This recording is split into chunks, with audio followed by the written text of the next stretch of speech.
Good day mga suki. Ito po yung gamit ko para sa buhok kong manipis. Effective po siya.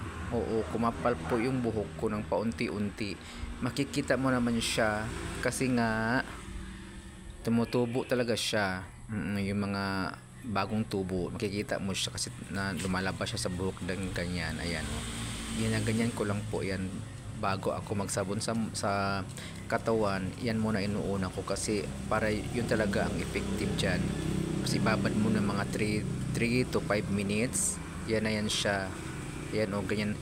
Mabula kasi siya. Wag na po kayo mag-shampoo. At instead na mag-shampoo kayo, yan lang po yung gamitin nyo, yung sabon ng Polygonum soap. Oo, sabon niya, Polygonum soap. Pampakapal po siya ng buhok talaga, promise.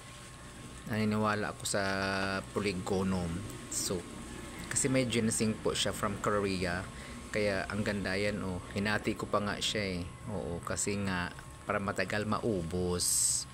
Oo, matagal kong gamit siya. Ayan po. Ganyan mabula na siya, tapos ayan ganyan, oh. 'Di ba? And wait for 3 to 5 minutes. Oo, para mas effective talaga siya. Oo, pagkatapos nyo magbanlaw, tsaka maglagay kayo ng conditioner. Kasi nga medyo matigas siya. Oo, pero malambutin siya after pag natuyo na siya. Kaya yung pa inaantay nyo, guys.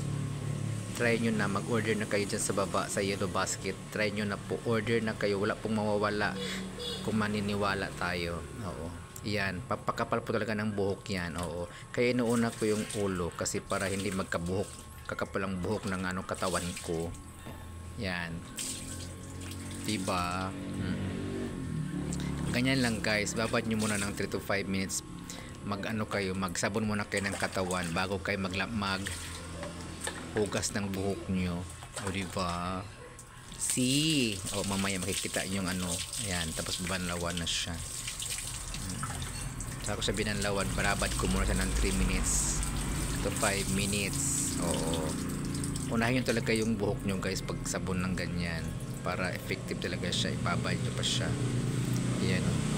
Tingnan nyo yung result ng buhok ko. O, mga 1 month na ako mahigit gumagamit nito eh.